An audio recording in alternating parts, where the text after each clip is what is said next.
Hi, this is Dr. Gwen Fisher in Psychology 440. We are at the last part of Module 8. This is still the Introduction to Personnel Selection, and in Module 8.5, we are going to cover letters of recommendation. Have you ever applied for a job and been asked to provide references, or perhaps in applying to school needed to provide letters of recommendation? Well, that's exactly the process we'll be talking about here. There are a few learning objectives for this module. First, by the completion of this module, you should understand the role and effectiveness of letters of recommendation, as well as reference checks to understand what that means in the personnel selection process. Secondly, you should be able to identify the advantages or strengths of using letters of recommendation and reference checks. Also be able to identify limitations or disadvantages of this particular selection method. And finally, understand current IO psychology research on this particular topic. Here is the outline for this particular module. First, I will describe what letters of recommendation are. Then I will talk about how they are actually used. Then move beyond letters of recommendation to talk about reference checks. And then finally present advantages and disadvantages before posing some questions for readings. So letters of recommendation are something that are typically sought by an applicant. What that means is that when somebody's applying for a job, they might need to include a letter of recommendation or have a letter writer supply a letter of recommendation as part of the application. And so it's usually something that the applicant finds somebody and asks them to do. Typically, a letter of recommendation is provided by a colleague or a former employer to provide information. I was recently asked by my neighbor to serve to see if I could write a letter of recommendation for her as she was applying for a job. And although I think very highly of my neighbor, she's a wonderful, super nice person, what I told her is that I don't have any professional contact with her. She's a nurse, and I really am not familiar enough with nursing and all of the technical expertise needed for the job in order to really provide a solid letter of recommendation for her as a nurse, and so it just wasn't really appropriate for me in that particular role. What a good letter of recommendation will do is serve as an outside or additional source of job-related information. In other words, it can help the people who are hiring somebody gather additional relevant information for the job.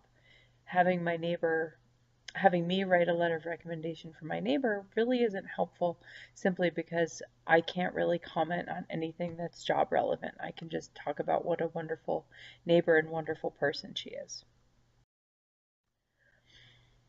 What a letter of recommendation does in human resources in the personnel selection process is that it gives the organization or human resources folks who are selecting people or hiring somebody for a job an opportunity to validate information that they've already received about an applicant. In other words, they can verify information that's provided on an application blank, or they can seek to verify information that they received during an interview. It's also an opportunity for those who are doing the hiring to gather new information. And again, this is an additional source of information, so a letter is going to come from somebody other than the applicant. And so they can, hopefully, they being those who are hiring, ideally glean some additional information that could be related to how likely it is someone will perform well on the job. Looks like we have some duplicate information. Okay, moving beyond a letter of recommendation, I'm now going to talk about reference checks. Reference checks are similar but slightly different. The difference here is that rather than a letter of recommendation, which is sought by the applicant, a reference check is where a prospective employer will contact an applicant's reference to verify specific information. Oftentimes they are looking to verify that somebody indeed worked at a particular place, or might try to verify other factual information. Reference checks are also used to help identify red flags. In other words, if somebody had stolen from a company or performed really poorly, it's an option to gather some information. One issue that can come up with reference checks is that, so keeping in mind, most people in choosing who they will list as references are people that are going to say something pretty positive about them. So if an employer, a prospective employer, reaches out to the reference check or to the reference and identifies that in fact the person was not a good performer or that there were problems, that is a really strong red flag, simply because the fact that somebody couldn't find a reference who could say something positive and hear somebody saying something negative should be taken as a true warning. There are a number of advantages to using letters of recommendation and reference checks. First, it's an opportunity to check facts, again, from external or other sources.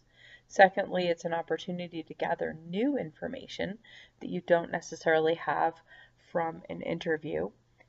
Third, it's an opportunity to gather information from an additional source. And fourth, it's a way to identify if there were any discipline problems in a previous employment situation. In other words, were there any major things that went wrong or red flags? However, there are some challenges or limitations to using reference checks and letters of recommendation. The biggest one is likely to be leniency. Going back to what I said a moment ago, where it's likely that someone will only select references if they can say something positive, it's quite possible that the people providing the letters of recommendation or the references are going to focus mostly on the positive things rather than the neutral or the negative type of information. And so typically somebody wouldn't list a reference if they don't think that person's going to say anything positive. Another issue pertains to just confidentiality and legal concerns.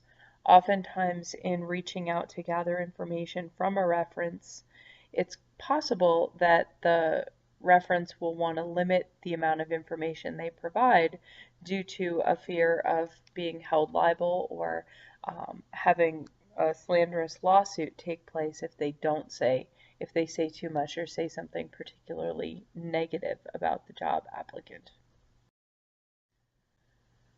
I've completed the information that I'm presenting as far as this particular module, but I'd really like to highlight a new article or relatively recent article that is critical to advancing your understanding on this topic.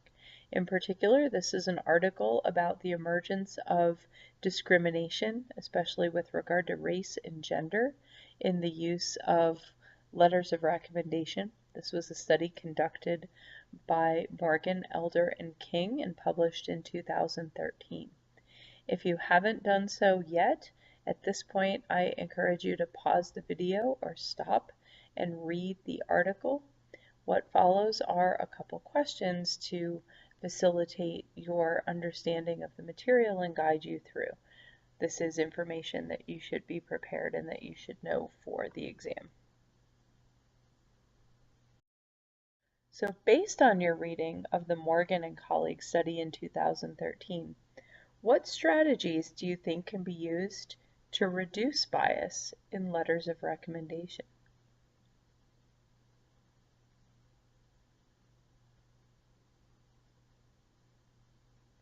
I'll give you a hint. One of them included the notion of being specific and providing very clear, specific examples of information. Have you ever been in a job where you've read a letter of recommendation or checked with a reference? If so, you might recall that having very clear, specific information can be really helpful, and rather than making gross, vague generalizations, that specific information can be focused on more of the critical behavioral aspects of doing the job rather than more general traits or issues that might be more prone to discrimination. In addition, I encourage you to go back to the article and take some notes and list strategies that can be used to reduce bias in letters of recommendation. I'm not going to give you all the answers. The second question is based on this reading in the IO psychology literature. What advice would you offer to someone who's writing a letter of recommendation? In other words, what can you take away from this article if you're ever asked to write a letter for somebody? That concludes Module 8. We will continue to talk about more selection methods in Module 9. Thank you. Thank